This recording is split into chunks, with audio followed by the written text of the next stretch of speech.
Bon, déjà, je vous présente ma nièce Elisa, Bonjour Elisa, qui a participé à ce travail.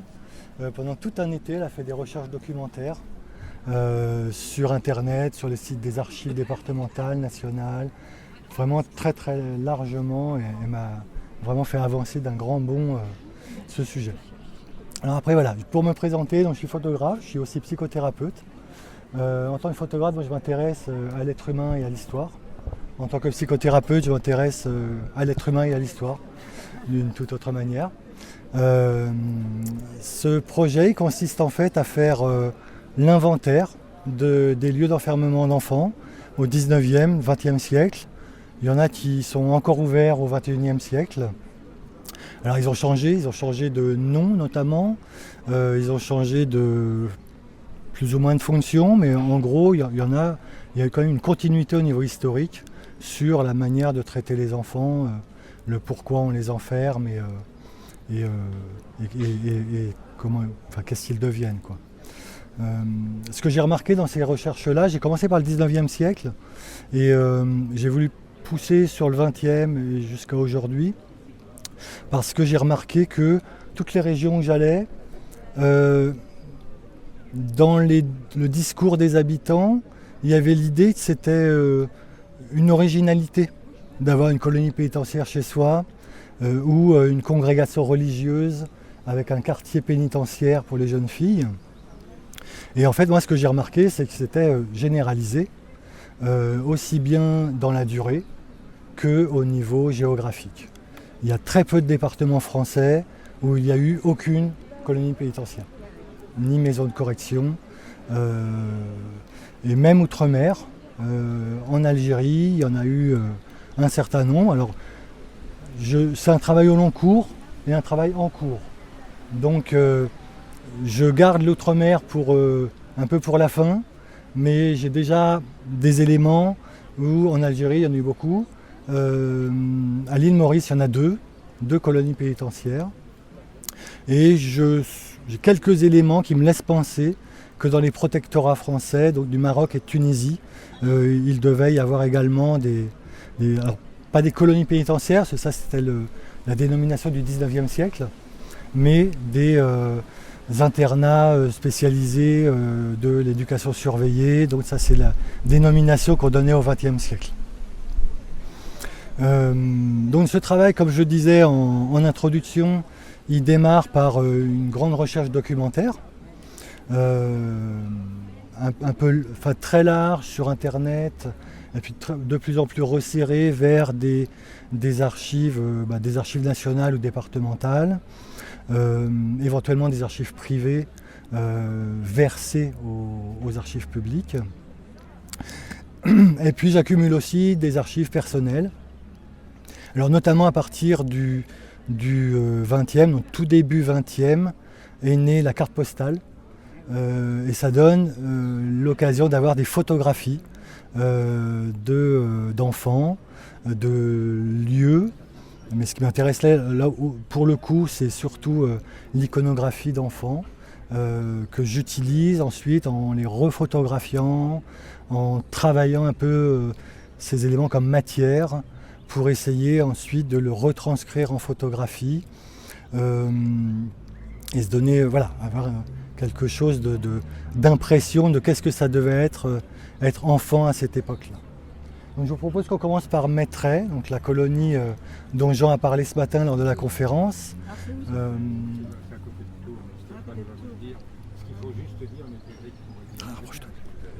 Aussi un autre spécialiste des colonies pénitentiaires avec vous là, Éric Randepierre, c'est qu'il y a un grand mouvement de réflexion sur les prisons et que l'enfermement est une grande question pour les élites du début du 19e siècle, qui se préoccupent de trouver des peines progressives, adaptées, et qui se préoccupent aussi du sort des enfants, puisqu'il y a 25 000 enfants abandonnés en 1830 chaque année.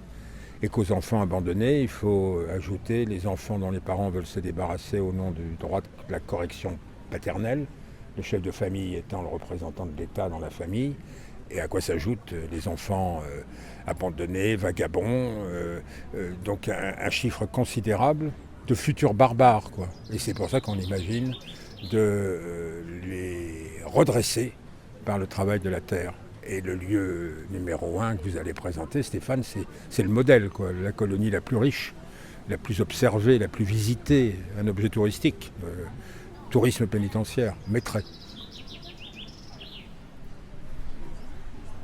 Et donc on voit là le travail que j'ai fait au niveau photographique de ces cartes postales, que j'ai photographiées de façon la plus précise possible, avec un matériel très précis, et j'ai agrandi d'une façon un peu, alors celle-là encore c'est assez net, mais il y en a c'est assez démesuré, ça donne un esprit un peu fantomatique de ces silhouettes, en superposant des photographies, un peu comme, moi je vois un peu l'histoire comme une superposition de couches, d'événements, de fonctions différentes. J'ai voulu qu'on retrouve ça un petit peu dans les photographies. Et on voit du coup les bâtiments dont tu parlais ce matin, avec les noms des donateurs qui ont financé les bâtiments. Je vous propose d'aller de l'autre côté de ce support,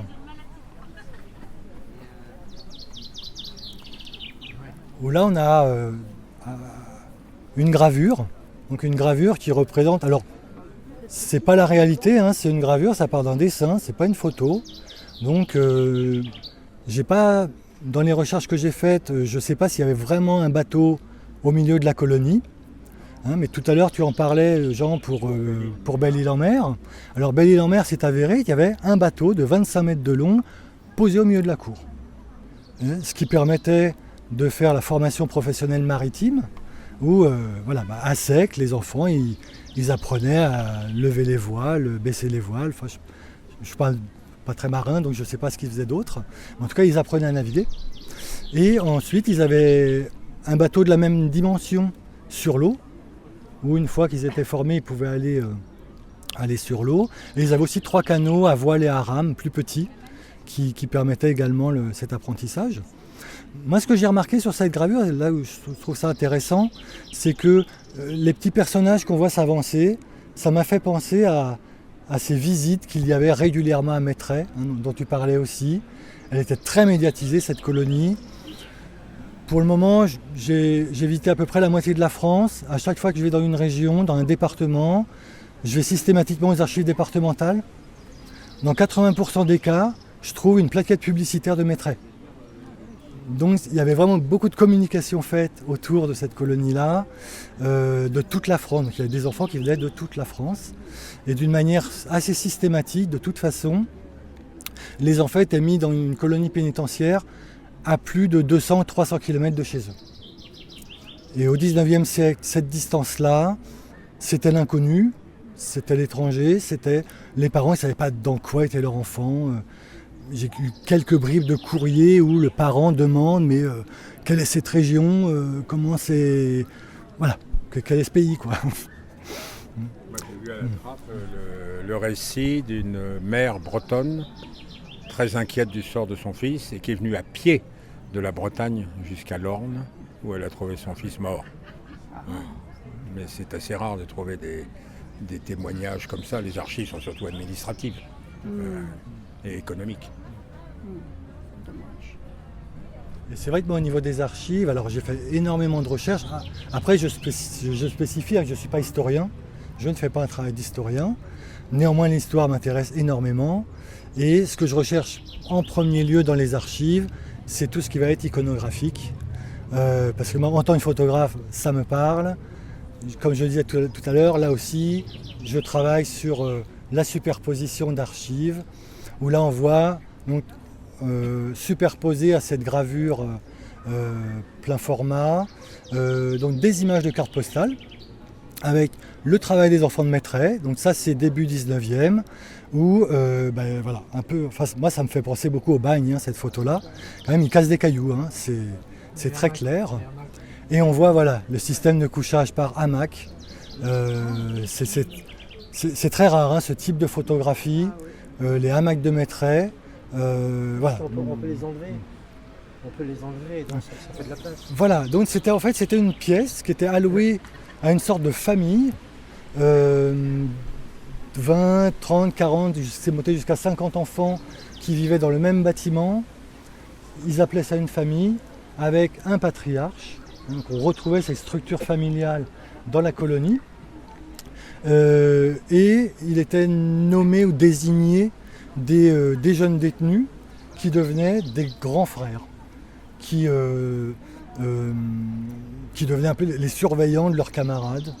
Et en plus ça tournait. Du coup je pense que ça a dû produire des trucs ça intériorisait le repentir, l'obéissance de chacun, quoi. Et ce qui est important, c'est qu'il n'y avait pas de mur. Et que des massifs de fleurs qu'il était symboliquement impossible de franchir. Sauf devenir un révolté scandaleux. Il y en a qui étaient très jeunes. Hein. Ah oui, alors la loi... Je l'ai dit qu'il y avait 5 ans. Ouais. Bah, effectivement, alors moi je suis parti de la loi du 5 août 1850 qui instaure les colonies pénitentiaires ou qui valide les déjà existantes. Mettray ouvre en 1839, la loi elle est votée en 1850. En fait, ça vient valider un état de fait. Il y avait déjà une dizaine de colonies qui existaient avant même la loi. Et la loi, elle est là pour protéger les colonies privées catholiques et aussi Mettray, comme la loi Fallou, qui date exactement de la même époque et qui favorise l'école catholique. C'est la reprise par la Seconde République conservatrice d'un projet de la monarchie de Juillet qui n'était pas autant catholique, quoi. Puis il faut dire qu'il y a 2 articles du Code pénal qui sont d'ailleurs contradictoires. L'un dit les enfants qui ont du discernement peuvent être condamnés à des courtes peines jusqu'à leurs 16 ans, et l'autre qui dit les enfants qui sont privés de discernement sont acquittés et peuvent rejoindre leur quartier. Mais quel quartier? Ce qui fait que c'était une injustice incroyable que vivaient les gosses. Il y en avait qui avaient été condamnés à 1 an, qui étaient libérés bien avant ceux qui avaient été acquittés et qui devaient rester parce qu'ils n'avaient plus de famille. C'était 1 an de prison aussi. Hein. Oui, 1 an de prison, oui, 1 an de prison. Et donc, les gens préféraient aller en prison aussi qu'en maison de... Oui. Mais quel âge ont les enfants qui sont envoyés là-bas? 5 ans, c'est plus tard. Jeunesse, 1906. Oui, mais c'est beaucoup plus tard. Oui, c'est plus tard. C'est parce qu'il y a un siècle d'existence avec des rôles un peu et des statuts un peu différents. Oui. La petite requête, c'est 7 ans. Alors, moi, ce que j'ai remarqué au niveau des âges, c'est que les jeunes qui arrivent dans une colonie, ils ont moins de 16 ans, puisque l'âge, la majorité juridique, c'est 16 ans. La majorité pénale, merci, c'est 16 ans. Et ils peuvent y rester jusqu'à 21 ans, 20 ans révolus, donc jusqu'à l'anniversaire de leurs 21 ans.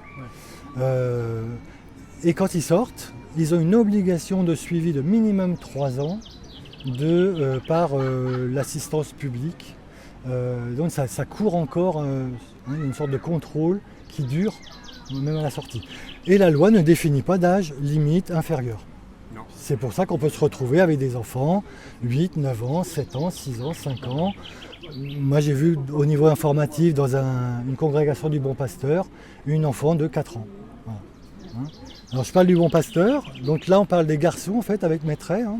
Les jeunes filles étaient enfermées la majorité du temps dans des congrégations religieuses et a priori à peu près à 90% dans la congrégation du Bon Pasteur.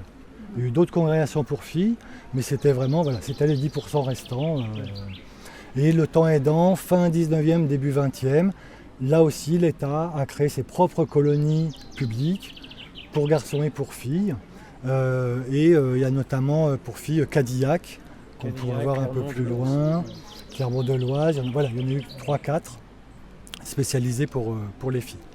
Après, c'est une belle histoire parce que c'était un château, Épernon, et une prison de femmes. Il y a quand même une belle histoire. Moi, je suis catholique, alors il faut quand même que je défende de temps en temps des projets catholiques.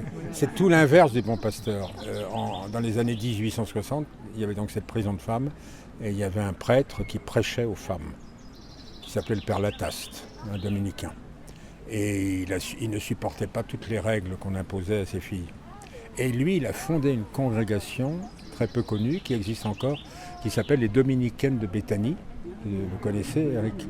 Et les Dominicaines de Béthanie ne font pas la distinction entre les religieuses qui étaient des prisonnières et des délinquantes et les religieuses qui étaient des femmes libres et souvent de la bourgeoisie et de l'aristocratie. Et donc ça jette un trouble total. La personne à qui je m'adresse, a-t-elle été condamnée ou est-elle une aristocrate sacrificielle, quoi? Et c'est le premier film de Robert Bresson qui s'appelle Les Anges du péché. Et tout ça est né à Cadillac. Mais enfin, ils doivent être 40 ou 60 les Dominicaines de Béthanie aujourd'hui. Mais enfin, il y en a toujours. Ok, je vous propose d'avancer, de changer de colonie. Changeons de colonie. Changeons de colonie, voilà. On voyage.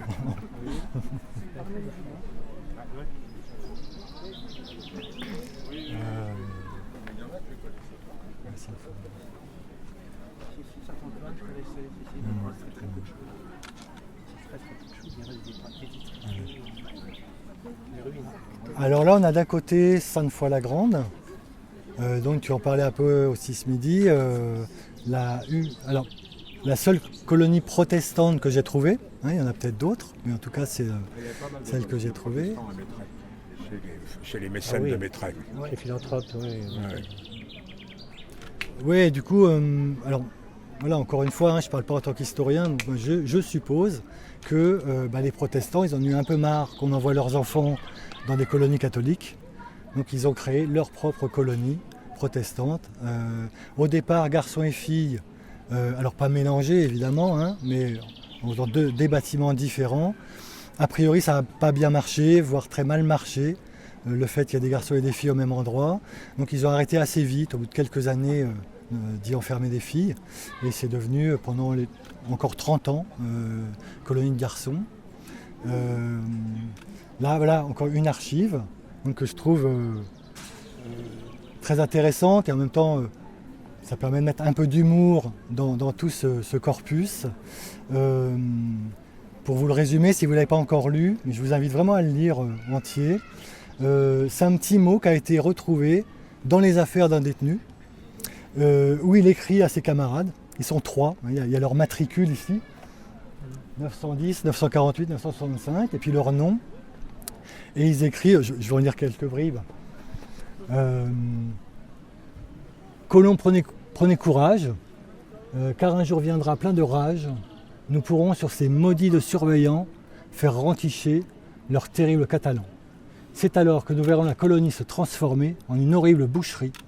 Maintenant qu'à 20 ans on décampe, il est temps de former une bande et de vous assassiner toute cette sale racaille et même leur sale marmaille, si seulement ça pouvait se réaliser, cette chance, car nous avons tiré vengeance, mort aux vaches. Je vous laisserai lire les 3 lignes dernières. Et ce que je trouve assez humoristique, c'est que c'est pas le mot qu'ont écrit les enfants qu'on voit ici, c'est le directeur qui a réécrit ce message.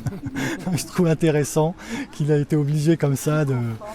Voilà, il a été obligé de faire sa copie qui s'adressait pas que à lui, mais surtout au gardien. Derrière, on peut juste se tourner. Donc là, c'est un institut du Bon Pasteur. Alors très très difficile d'accès, les instituts du Bon Pasteur.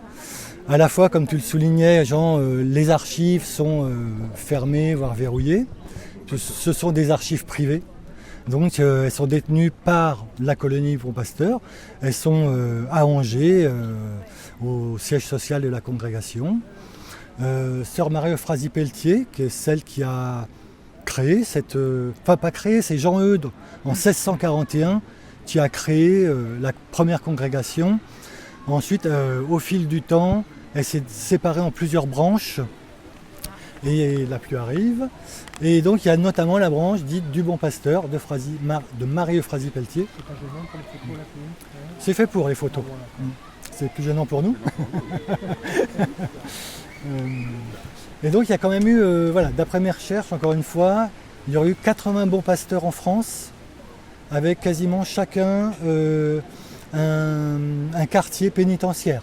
Hein, comme dans beaucoup de couvents, il y a plusieurs types de personnes, il y a plusieurs profils.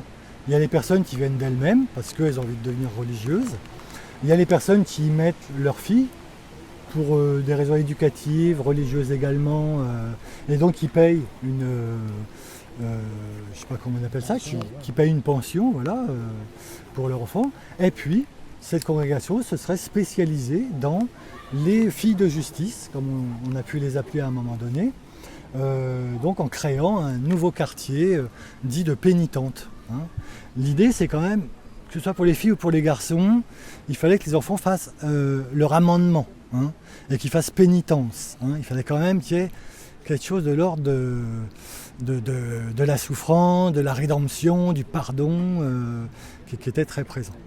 Alors moi j'étais en pension à Moulins dans l'Allier jusqu'en 67 et donc j'étais pensionnaire et il y avait tous les jours un groupe de filles qui arrivaient, qui étaient les filles du Bon Pasteur et qui étaient manifestement, ça traînait comme ça, les filles de mauvaise vie. Oui, c'est ça. Donc on leur faisait on n'était pas très sympa avec elles parce que c'était des filles de mauvaise vie. Ça a duré jusqu'en 70. Hein. Bah, merci pour votre témoignage. Ouais, c'est très intéressant d'avoir des personnes encore vivantes, hein, qui ont vécu. À Moulins, dans l'Allier. Ah oui. Il y en a partout. Voilà. Moi, j'ai été pensionnaire également à Romans, dans la Drôme. D'accord. Très petite. Il faut que j'aille aux archives de Valence pour voir à quel âge je suis rentrée. Je suis sortie brièvement et je suis re-rentrée ensuite jusqu'à l'âge de 10 ans avec donc des sœurs, c'était que des religieuses extrêmement cruelles. Et moi j'étais terrorisée, j'ai appris à vivre après l'épisode. C'était des enfants qui avaient des familles dysfonctionnelles. On ne nous demandait pas de travailler, mais on était menés à la baguette. Et tout était très ascétique et anti-vie. Voilà.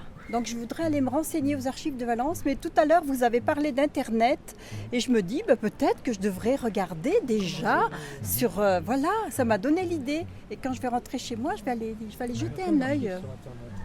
Oui, mais j'ai pas pensé à ça. Et ça fait des années que... Vraiment, Oui. sur certains établissements, vous avez les facsimilés des archives, ça dépend des départements. Il faut voir. En tout cas, ça me donne très envie de me renseigner. Déjà, de cette façon, parce qu'aller à Valence, je n'ai pas encore trouvé le temps. Ouais. C'est dommage. Donc voilà, je vais chercher, comme vous le proposiez. Merci Ouais. beaucoup pour votre témoignage. Et effectivement, alors, Madame disait les filles du Bon Pasteur. En fait, c'est une dénomination que j'ai souvent retrouvée, les filles du Bon Pasteur. Et je vous invite à aller sur Facebook. Il y a un groupe qui s'appelle les filles du Bon Pasteur, avec des personnes comme vous qui ont été internées dans des congrégations sur toute la France, qui se sont regroupées il y a un certain nombre d'années, je ne saurais pas dire depuis combien de temps. Elles ont commencé par se regrouper par l'intermédiaire d'un forum, et puis après elles sont passées sur un groupe privé Facebook. Donc moi j'ai eu l'occasion d'échanger avec Il y a elles. des livres, Il y a des films textuels, films, livres. Il y a des films aussi. Sur le Bon Pasteur, il y a pas mal de choses. Effectivement, elles ont édité un livre de témoignages sur leur histoire. Ah oui. Et c'est passionnant, très émouvant, historiquement intéressant aussi. Moi, clairement, elles m'ont aidé à retrouver des lieux géographiques. Par exemple, je savais qu'il y avait un Bon Pasteur dans telle ville. Au 19e siècle, mais même sur une partie du 20e siècle, ces lieux-là n'avaient pas d'adresse. Il n'y avait pas spécialement de rue ou de numéro. Le facteur, il savait où aller poser le courrier.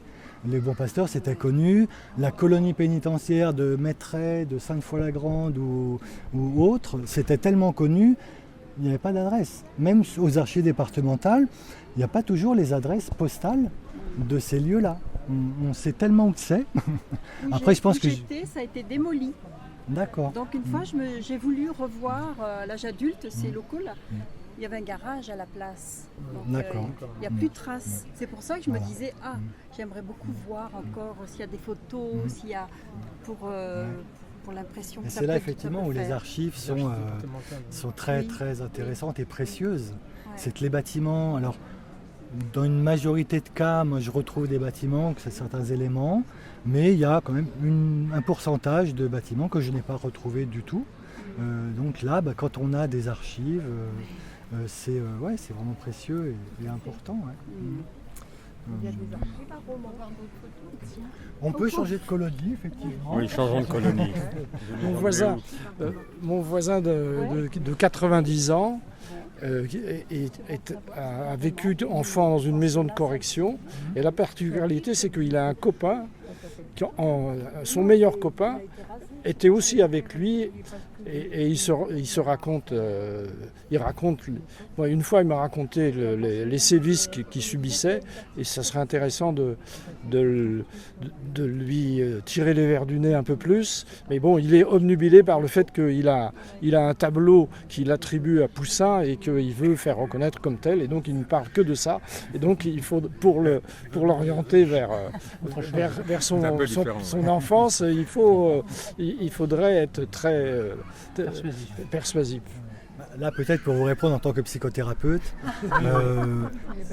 les conditions de vie peuvent tout à fait produire du traumatisme. Et le traumatisme, c'est tellement violent qu'il faut trouver des moyens pour s'en protéger.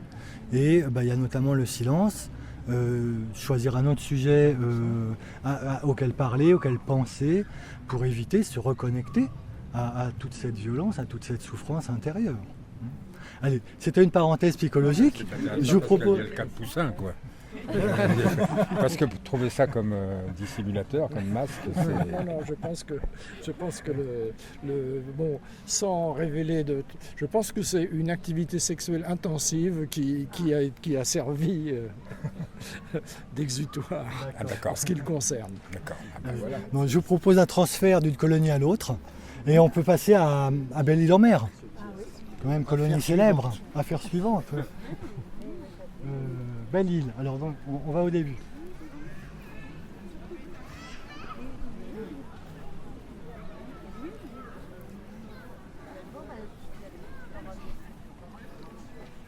Bon, ça va, la pluie se calme.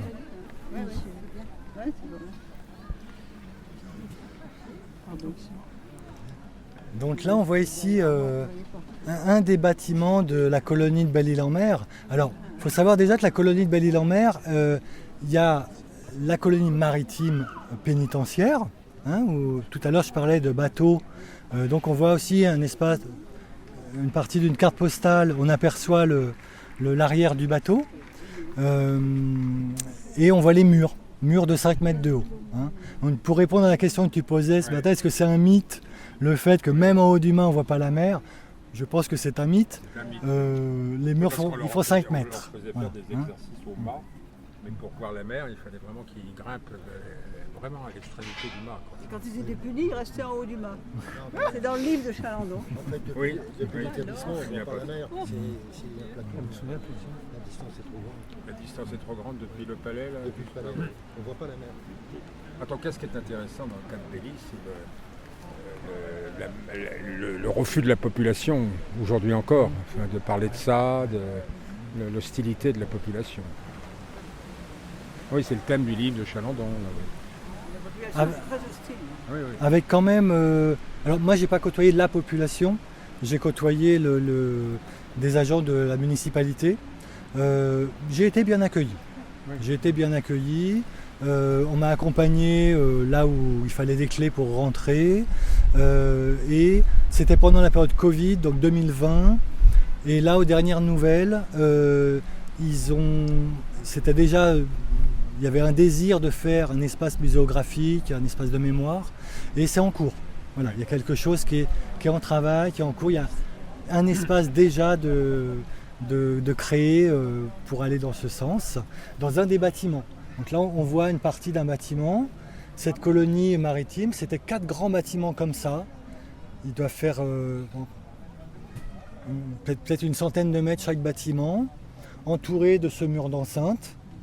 4 ou 5 mètres de haut, avec des bouts de verre, quand même pour éviter les évasions. Beaucoup d'évasions à Belle-Île, de tentatives d'évasion. Dans beaucoup de colonies, il y a plus ou moins d'évasions selon les colonies. Très très peu de réussites.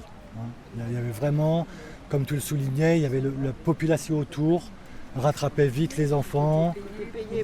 Alors voilà, il y avait des primes de capture en plus. Puis on les reconnaissait physiquement. Et puis on les reconnaissait très bien. Ils avaient tous, alors chaque colonie avait son costume, hein, très reconnaissable, costume de bagnard, hein, le crâne rasé le plus souvent possible. Il y a certaines colonies où quand un enfant s'était évadé, on pouvait en plus ajouter raser que la moitié du crâne, hein, donc encore plus reconnaissable, voire mettre un costume d'arlequin. Hein. Pour arrêter ça, il a même fallu un texte de loi qui interdise les costumes humiliants aux enfants. Et j'ai même vu aussi dans une colonie, on pouvait leur mettre un costume de fille. Hein. Donc, alors déjà qu'il y avait des abus sexuels, des violences sexuelles, beaucoup de colonies de façon, je pense, très régulière, mais alors là, sans doute que ça amplifiait le phénomène. Il y a un moment où les évasions ont été faciles, c'est 40. Il y a un livre très, très beau de Gilles Perrault là-dessus, un livre que j'aime bien, dont Téchiné a fait un film, Le garçon aux yeux gris. Donc en 1940, par exemple à Clairvaux, c'est pas une colonie pénitentiaire, ça n'en est plus une, c'est une prison, mais tous les prisonniers sont partis, sous la conduite du directeur, en procession, et puis au bout de 2 jours, il n'y avait plus personne, et le directeur s'est suicidé. Et donc dans le livre de Perrault, c'est un gamin qui sort d'une colonie de pénitentiaire pendant l'exode, et il y a une famille bourgeoise, la mère et les filles, qui se cachent dans une maison abandonnée, dans laquelle ils ont trouvé asile, et il y a ce jeune homme aux yeux gris qui séduit évidemment la mère de famille déboussolée et qui couche avec la mère de famille. Et c'est, je crois, une histoire vraie. Et donc en 40, il y a dû y avoir dispersion de pas mal. Il faudrait voir ce qui s'est passé. Mais que les gardiens de prison, pendant l'avance allemande, qu'est-ce qu'ils pouvaient faire ? Sinon, ouvrir les portes était protéger les détenus de la mort, peut-être. Moi, j'ai un bon souvenir de Belle-Île-en-Mer. Oui. Quand j'ai commencé à travailler en 1970, à l'époque, les jeunes, on les plaçait à Belle-Île-en-Mer, quel que soit l'endroit où ils étaient en France. Donc j'étais dans les Vosges et je devais conduire un jeune à Belle-Île-en-Mer. Je ne connaissais pas du tout. Et mon chef de service m'a dit, bon, vous allez le conduire, vous resterez 1 semaine. Je venais de commencer le travail. Vous verrez. Vous apprendrez à connaître. C'est bien. Et quand je suis arrivé, il y avait le fronton, travail, famille, patrie. Ah oui, j'ai participé à la classe avec les jeunes. Et là, c'était l'application des méthodes Freinet. C'était un lundi. Et c'était texte libre, racontez votre week-end. C'est-à-dire ceux qui étaient partis en permission, en texte libre, devaient raconter quand même ce qui s'était passé à l'extérieur. J'avais trouvé un contraste dans tout ça qui était... beaucoup de contrastes. Voilà. Et après, le bâtiment a été fermé quand il y a eu un échange de bâtiments, je crois que c'est avec les douanes, ou alors Jeunesse et Sport, je ne sais pas. C'est une des 2 administrations qui a récupéré le lieu. Et je crois que c'était les douanes, et justement c'était pour en faire un centre de vacances et un lieu de villégiature. Qu'est-ce que c'est maintenant ? C'est un centre. Maintenant, quand je l'ai visité, c'était un centre où on voyait des enfants avec des poneys, parc de jeux, etc. Oui, c'est ça, voilà. Donc c'est peut-être Jeunesse et Sport. Oui, en fait, il y a 2 sites à Belle-Île-en-Mer. Oui, Donc il y a le domaine de Haute-Bologne dont je parlais là, il est juste au-dessus de la fortification Vauban, à quelques dizaines de mètres de la falaise, avec vue sur la mer, si on est du bon côté du mur. Et à 3 km dans les terres, on va faire le tour, et c'est la photo de derrière en fait. Et là, ces bateaux, c'est quoi qui sont Là c'est un entrepôt de bateaux. Alors en fait aujourd'hui c'est un espace où chaque bâtiment a une fonction différente. Cet espace-là c'est un espace, en tout cas quand j'y suis allé, hein, c'était un espace pour les associations pouvaient y déposer leur mobilier, leurs affaires, leurs chapiteaux, etc. Il y a tout un bâtiment qui est un bâtiment d'habitation de particuliers, un autre bâtiment qui est un bâtiment d'association et un dernier bâtiment qui était assez fermé, j'ai pas vraiment vu ce qu'il y a dedans. Et dans une partie, effectivement, il y a une sorte de casse de bateaux, de vieux bateaux. Ah, mais il y a un montage, c'est pour ça que les bateaux paraissent en haut. Oui, voilà, j'ai superposé des photos, effectivement. En bas, c'est une photo c'est une partie d'une carte postale. Hein. Et là, donc, c'est l'autre partie de Belle-Île-en-Mer. C'est la partie colonie agricole. c'est le domaine de Bruté-Souverain. Aujourd'hui, effectivement, c'est une colonie de vacances. Voilà. Là aussi, beaucoup de bâtiments. Et voilà, ils cultivaient des céréales. Il y a aussi cette question de l'argent dont tu parlais, Jean, ce matin. Moi, ce que j'ai perçu, c'est qu'il y avait des tentatives toujours d'autosuffisance par l'agriculture, par l'élevage, il y a quasiment des colonies, c'était des fermes, des fermes énormes. Par exemple, la colonie du Luc dans le Gard, je crois qu'il y avait 300 moutons. Le plus grand cheptel de la région, c'était la colonie du Luc. C'est le Luc dont je parlais tout à l'heure. D'accord. Oui, avec la grotte où ils avaient du fromage de Roquefort. Avec des cendres en bas. Voilà, tout à fait. La trosse, là, où il fait froid. Ouais. Donc, en fait, le travail qui était alloué aux enfants, à la base de la loi de 1850, ça devait être agricole et quelques industries qui se rapportent à l'agriculture. Par exemple, fabriquer des outils pour l'agriculture, ça, la loi, elle le spécifiait. Par contre, de plus en plus, il y a des industriels qui ont monté des colonies pénitentiaires privées pour avoir de la main-d'œuvre pour leur domaine. Notamment là, il y a à peine un an, je suis allé dans les colonies de l'Aude. Il y a 2 grandes coutelleries qui ont créé leur colonie pénitentiaire industrielle dans l'usine. Et il y avait un atelier où c'était que les enfants qui travaillaient. Le reste, c'était les ouvriers de la région. Et aujourd'hui, c'est devenu des usines de pointe, pas toujours dans la coutellerie, mais en tout cas dans des métiers c'est resté le même type de métier. C'était des grandes entreprises de dissimulation des comptes aussi. C'est-à-dire que quand on faisait de l'agriculture, les comptes étaient falsifiés. Où on oubliait un certain nombre de productions.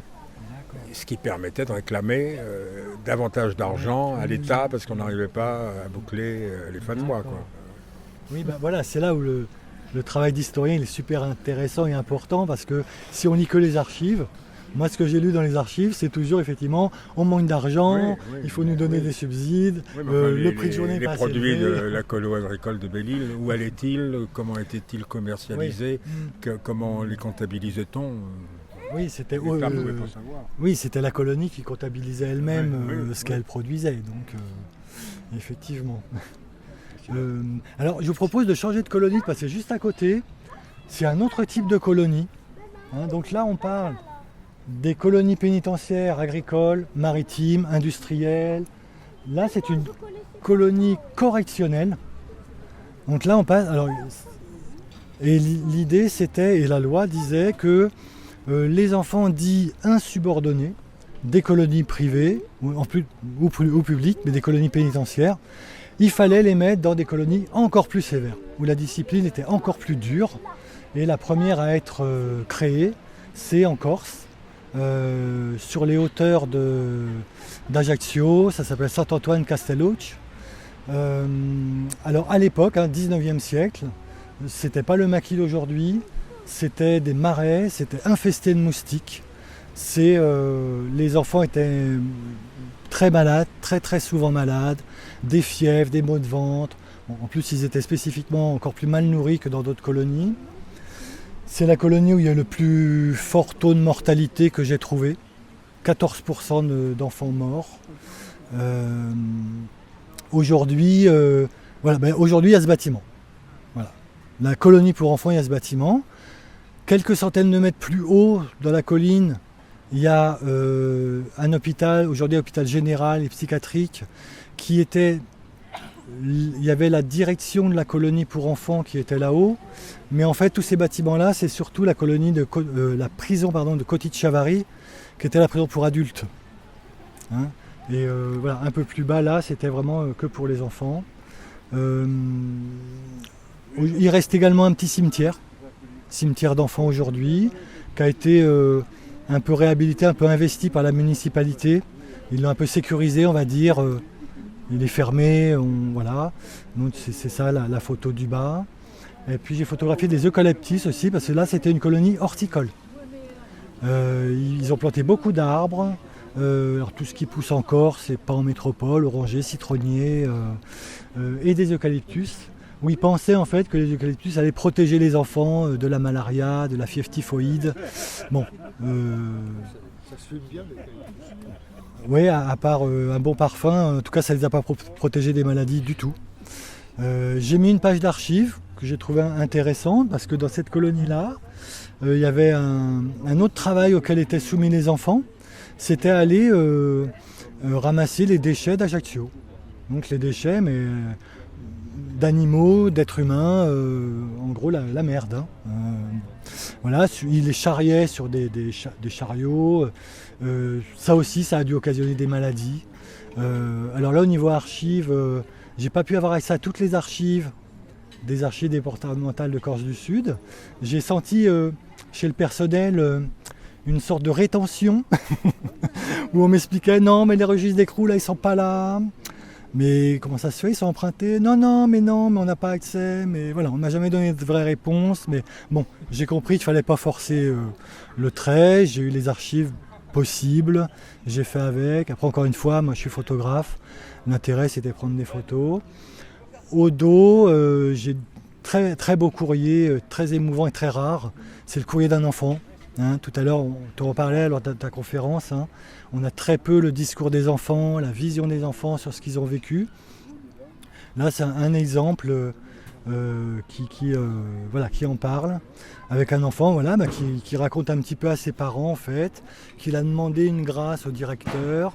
Le directeur lui a dit non, c'est pas à toi de demander, c'est tes parents qui doivent demander. Ils doivent écrire au Premier ministre, au ministre de l'Intérieur, je ne sais plus. Et l'enfant argumente, mon père, il a été militaire pendant 30 ans, il a eu une médaille. Sous-entendu, ça devrait faire du poids quand même, sur le fait d'être un petit peu pris en compte, quoi. Il dit aussi voilà, qu'il va être sage et, pour essayer d'avoir cette grâce, quoi. Alors, si ce courrier s'est retrouvé dans les archives départementales, on peut supposer que personne ne l'a reçu. Hein. Et d'ailleurs, dans son courrier, il explique aussi, il écrit à ses parents qu'il leur a écrit il y a 1, 2 ou 3 mois, je ne sais plus, et qu'il n'a pas eu de réponse.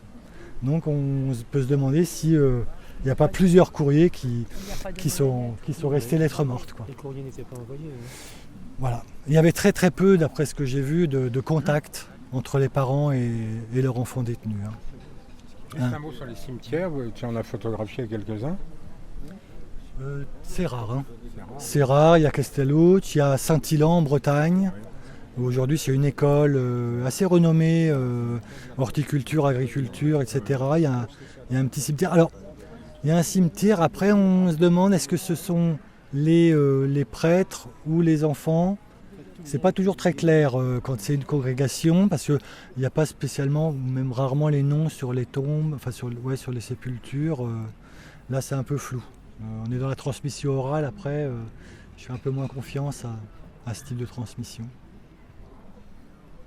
Si vous voulez, on peut avancer à Agnan, aussi une colonie assez célèbre pour sa longévité, pour sa violence.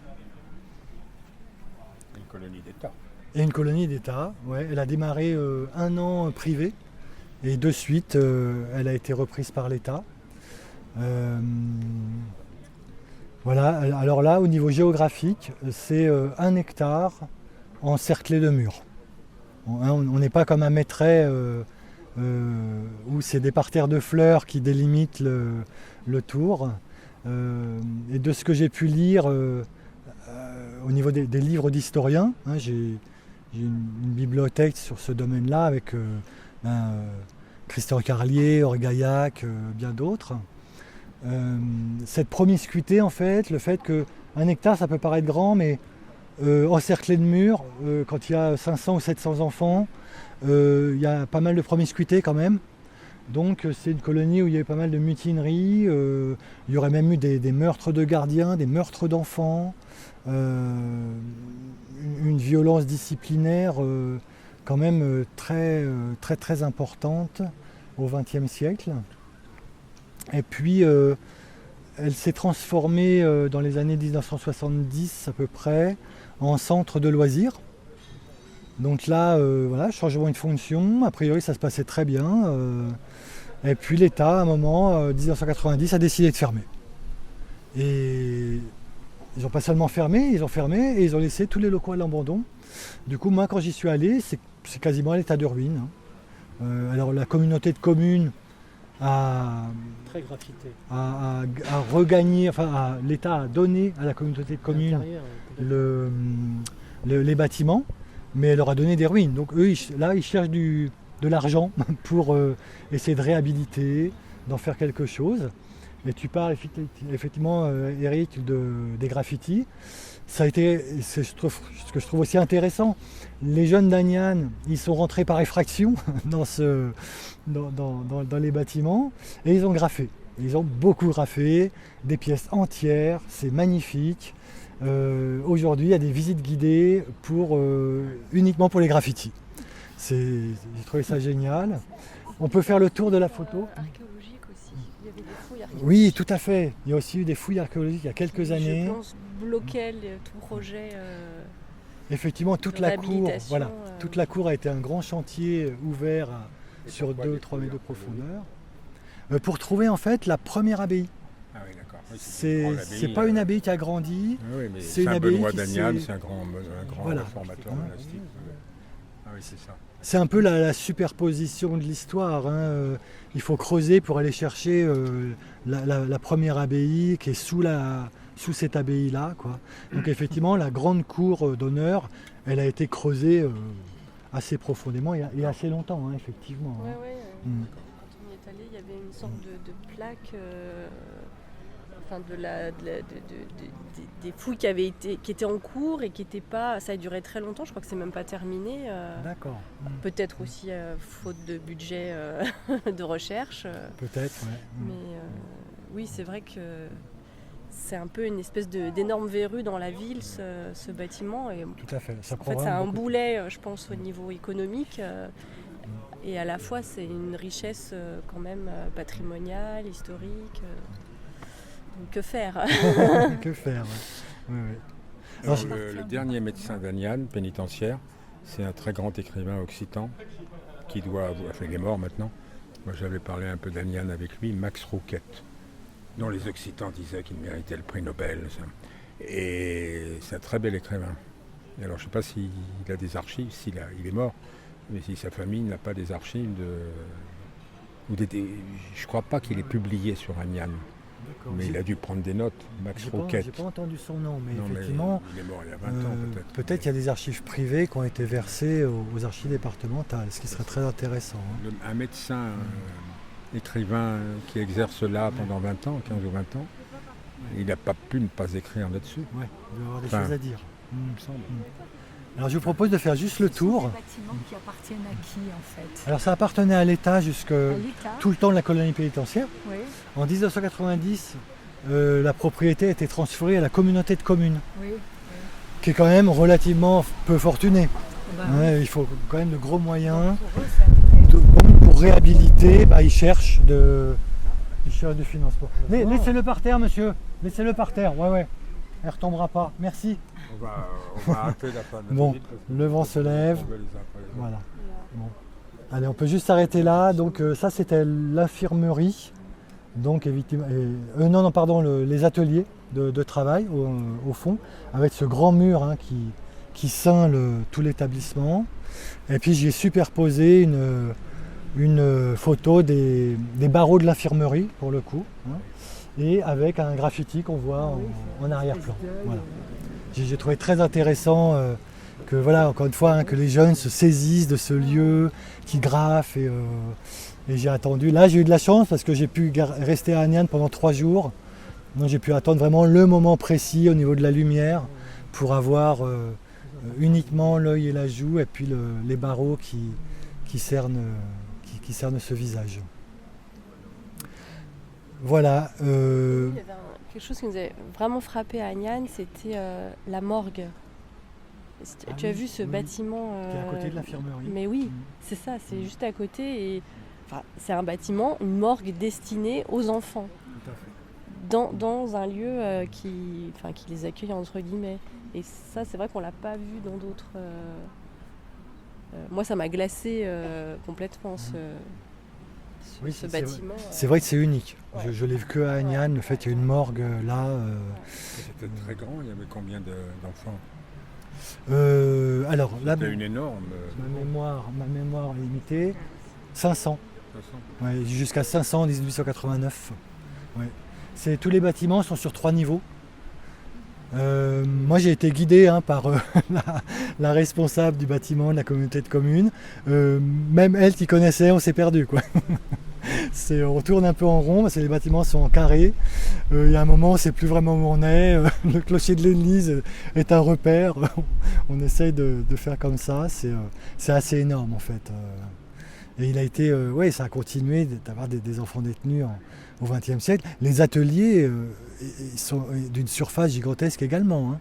C'est vraiment, il y avait vraiment beaucoup de métiers. Je crois que c'est une dizaine de métiers qui étaient appris. Il y a une machine, à un moment donné, il y a une machine. T'as pas vu cette machine? Je me suis toujours demandé ce que c'était. Une espèce de machine, c'est ça. Oui, je t'avouerai qu'il y a aussi des outils, des machines, je ne saurais pas ce que c'était. Oui. Des métiers quand même assez spécifiques. Ouais. À part cette exposition avec les panneaux qui tombent, comment tu pérennises tout ça? Alors, merci de me poser la question. C'est un travail en cours. Donc là, c'est un travail en cours. C'est la première fois que je montre les photos. Il y a un moment que je voulais montrer. Là, il s'est fait que j'ai découvert Concertina et je me suis dit, mais c'est vraiment le lieu où j'ai envie de les montrer. Je suis venu l'an dernier à Concertina, j'ai pu voir les interventions, leur qualité, le public, sa qualité également, l'ambiance conviviale, joyeuse, qui est aussi importante pour traiter des sujets quand même qui sont très lourds. Et quand j'ai vu ce parc, je me suis dit, c'est là qu'il faut que mes photos soient. Donc j'ai fait cette proposition-là, elle a été acceptée. C'est une première monstration. Pour faire connaître ce travail-là, pour avoir des retours aussi déjà. Les projets, donc c'est continuer. Je pense que je suis à mi-chemin. J'ai fait une centaine de lieux en prise de vue. Dans mes recherches, j'en suis à peu près à 200 de trouver. Je vais continuer les prises de vue. L'idéal, ce serait, au-delà de faire de nouvelles expositions dans différents lieux, ce serait possiblement de travailler avec un historien, une historienne, ou plusieurs historiens, plusieurs historiennes, pour apporter ce que tu as apporté aujourd'hui, Jean, des éléments que moi je ne peux pas mettre en forme pour dire plus que ce que disent mes images. Le projet un peu ultime, ce serait une édition papier. Donc une somme numérique aussi, enfin. Une somme, je sais pas, dans Criminal Corpus ou et effectivement, des sites de ce genre. Je réfléchis également à quelque chose d'un support numérique pour diffuser, sachant que... Parce qu'il y a quand même, ça va être énorme là tout. Ça va être énorme. Là je présente 12 colonies. Sur 200. Sur 200 ou plus. Et pour chaque colonie, il y a 100 photos. Alors, pour chaque colonie, j'ai fait beaucoup de prises de vue, effectivement. Après, je fais un editing, donc une sélection rigoureuse, voire drastique. Je préfère qu'il y ait moins de photos, que ce soit plus fort, plutôt qu'il y ait beaucoup de photos. La totalité des photos a de l'intérêt. Mais la totalité, elle est très très conséquente, effectivement. Effectivement, il pourrait y avoir une monstration avec beaucoup de photos. C'est pas ma sensibilité de départ. La totalité sur un site, non? Il y a aussi cette idée-là, effectivement. Après, j'ai pas la forme, j'ai pas l'idée. En commençant à montrer le travail, j'espère aussi avoir des relations, créer un réseau de personnes qui ont des compétences que je n'ai pas. Des idées aussi que j'ai pas spécialement pour voir comment diffuser, comment désinvisibiliser ces enfants, cette histoire. Comme je l'ai dit à un moment donné, c'est pas une histoire locale, c'est une histoire globale au niveau géographique et c'est pas une histoire ponctuelle. L'enfermement des enfants, je vais pas dire qu'il a toujours été, mais de ce que j'ai cherché à partir du début du 19e siècle, il a été et il ne s'est pas arrêté. Voilà. Il n'y a pas de moment de discontinuité. Tout à l'heure, on parlait de la guerre. Alors, on parlait de la guerre par rapport à Belle-Île-en-Mer. Belle-Île-en-Mer a été fermée de 1940 à 1945. En fait, c'était fermé par les Allemands parce qu'ils faisaient le mur de l'Atlantique. Et Belle-Île se retrouvait de l'autre côté du mur de l'Atlantique. Et ça, ils n'étaient pas d'accord. Donc, les enfants ont été transférés dans une autre colonie publique intérieure. Après, sortie de la guerre, alors je ne vais pas dire bêtises, je crois que c'est Belle-Île, hein, où c'en est une autre, je ne sais plus. Alors il y a la révolte, mais là je voulais parler de juste l'après-guerre. Ça a été une prison pour les enfants soupçonnés de collaboration. Voilà. Donc ça continuait, 45, 47. Ça a existé Ça, ça ça aurait existé. Oui, tout à fait. Ouais. Ah oui, et on voit ça dans le livre de... Comment c'est celui-là, je ne sais plus, préfacé par Frédéric Potcher.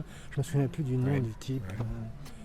Qui lui a fait plusieurs maisons de correction et prisons. Et il dit qu'il était avec des collabos dans prison, avec d'autres enfants collabos. Moi je l'ai lu dans un article de Jacques Bourquin. Alors lui, il module quand même, il dit des enfants soupçonnés de collaboration. On n'est pas sûr.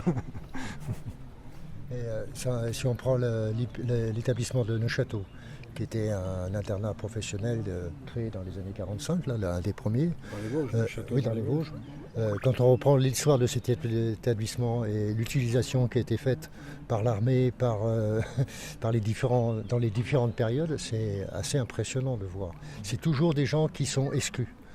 C'est toujours des gens qui ont été... donc c'était des tirailleurs marocains qui étaient enfermés. Parce que...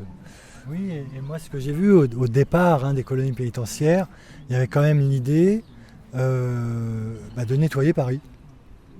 Nettoyer Paris des pauvres, des vagabonds, de ceux qu'on ne voulait pas. Voilà. Hein. Encore avec les Jeux Olympiques. On nettoie Paris. C'est pareil. Hein. En tout cas, la preuve est faite par cette visite que ça peut être un objet d'histoire participative. Enfin, je ne sais pas comment dire, mais... oui. Oui, c'est vrai que c'est ce que je remarque lors de... Parce que là, il y a quand même des trucs qui ont été apportés par les uns et par les autres. Ouais. Et c'est ça la richesse d'exposer en tant que photographe, c'est qu'il y a toujours des retours, des échanges, des rencontres, des témoignages. J'ai constaté, puisque j'ai fermé 3 établissements, j'ai assisté à la fermeture de 3 établissements, Saint-Maurice, Neuchâteau, enfin bref. Et à chaque fois, dans ces bâtiments, quand Saint-Maurice a fermé, le matériel a été ramené à Neuchâteau. Donc les archives de Saint-Maurice, on en trouve à la direction départementale des Vosges. Et moi j'ai récupéré, parce que j'ai logé des anciens là-dedans qui étaient partis à la retraite, donc j'avais une maison que je leur ai prêtée. Là ils sont décédés et j'ai récupéré des documents encore, comme les plans de Saint-Maurice. Donc les mêmes que celui-là, mais Saint-Maurice, une grande plage. Un livre prêté par un livre qui appartenait au directeur de la colonie agricole des îles, là où je sais pas, j'arrive pas à trouver le nom. L'île Maurice. Oui. Enfin, une des colonies pénitentiaires, il y a le tampon, il y a tout ça. Bon, c'est un livre sur le travail, pas sur... et puis des documents sur les archives, mais ça au ministère, on les a, tous les bulletins, les premiers bulletins du ministère de la Justice. Donc il fait tous les imprimés qu'il y a eu, donc ça aussi, on les retrouve, et puis du matériel, enfin des... Vous avez eu un contact avec Véronique Blanchard et Mathias Gardet, qui ont fait notamment Mauvaise Graine, et qui ont... Parce que là, il y a énormément d'archives, toi tu as travaillé avec eux aussi. Alors oui, je suis beaucoup aidé de leur travail. Ils ont un fabuleux site internet. Je vais retrouver le titre. Enfants en justice.fr, tout attaché. Alors malheureusement, je pense que Véronique Blanchard est très occupée. En plus, elle est partie. Mais j'ai essayé de la contacter. C'est Mathias Gardet qui a pris la responsabilité du centre. Ça, c'est votre son. Où est-ce qu'il est, Non, c'est Juvisy-sur-Orge. C'est Juvisy, d'accord. Parce qu'il y a aussi tous les lieux du ministère. Alors moi, je voyais hier une dame qui travaille à l'ENAP, à Agen. Et ils ont un projet de musée de société. Bon, je ne sais pas pourquoi le faire à Agen, parce qu'il y a des bâtiments modernes de l'ENAP. Enfin, il y a Clairvaux. Oui, qui a fermé maintenant. Oui, qui a fermé, mais où le ministère n'a pas d'autre projet que de confier le dossier à une société. Mais la société peut avoir des idées. La société s'est aperçue que c'était une prison. Donc, non, mais à Clairvaux, l'association, elle s'en occupe bien de tout ça. Là. Oui, moi j'en suis membre, mais elle a les moyens qu'elle a. Mais enfin, bon, mais ça serait peut-être bien aussi de se mettre en lien avec Agen, Clairvaux, je sais pas. Oui, ça fait des pistes très intéressantes. À Clairvaux, excusez-moi, à Clairvaux, ils ont tellement de place que ils ont des dizaines de milliers de mètres carrés. J'ai pris des photos moi, du cimetière. On vient. Oui. C'est passionnant.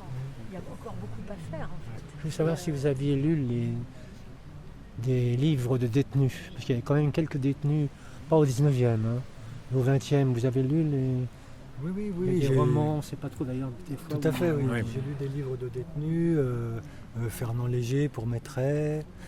Raoul Léger. Raoul Léger, merci. C'est très étrange. Julien, alors attends, je vais pas écorcher son nom.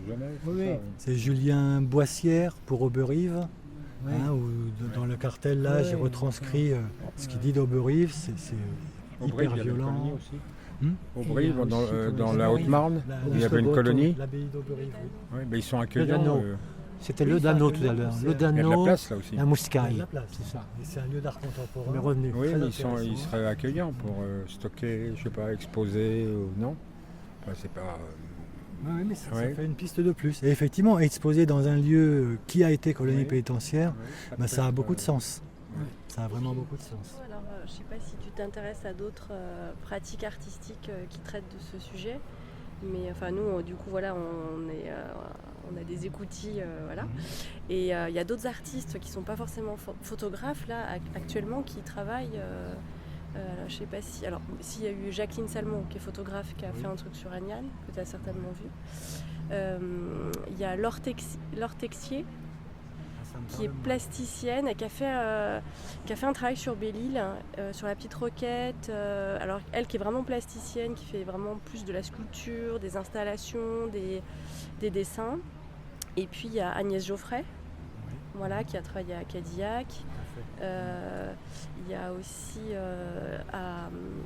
Ça reste quand même très très minoritaire. Ouais, mais c'est actuel. Oui, c'est actuel. c'est C'est des travaux qui sont réalisés là maintenant. Voilà. Donc voilà, s'il y a une exposition. Ça commence à sortir un petit peu. Ça commence à sortir, oui. Je veux dire, il y a des plasticiens, des photographes, des artistes qui s'emparent du sujet Oui, chacun avec une sensibilité différente, avec une pertinence. Là, maintenant. Et c'est maintenant, effectivement, on parlait de Cadillac, cet exploit Cadillac est très très riche.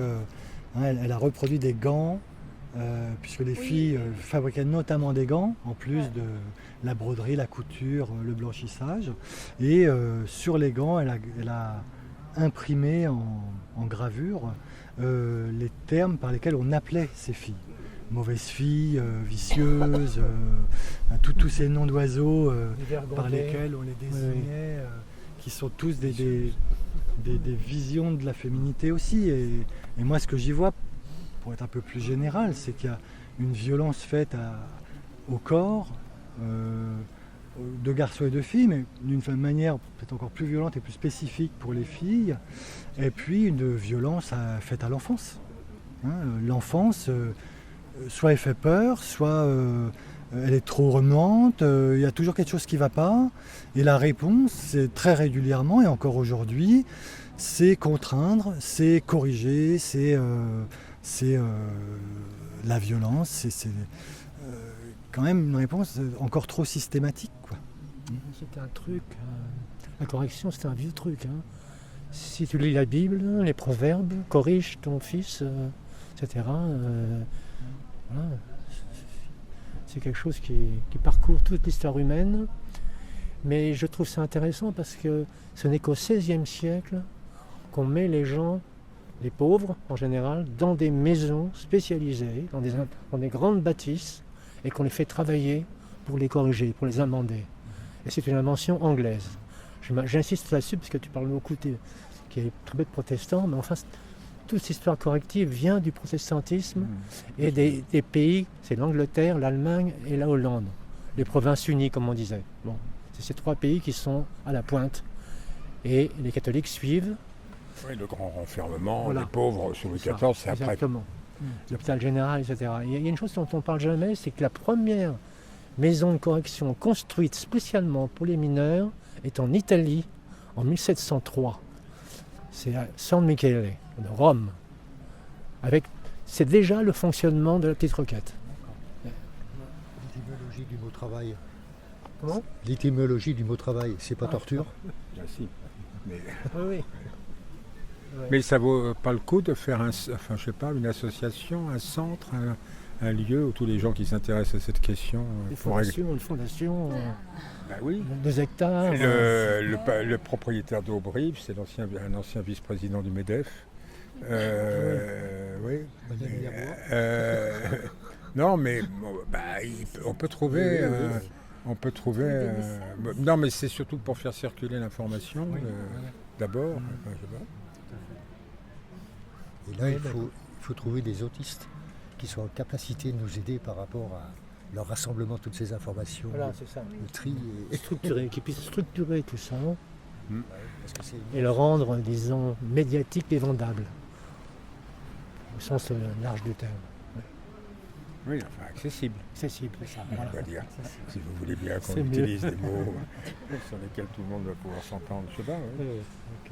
Bon, on va conclure ici. Merci beaucoup de votre présence, merci des échanges très riches. Merci Eric, merci Jean d'avoir été là. Tu parles de lien, de partage. Je crois qu'on a commencé à déjà quelque chose lors de cette expo et ça m'est très cher. Merci infiniment. Bonne fin d'après-midi, messieurs, dames, Merci. camarades. Et merci Elisa pour l'enregistrement.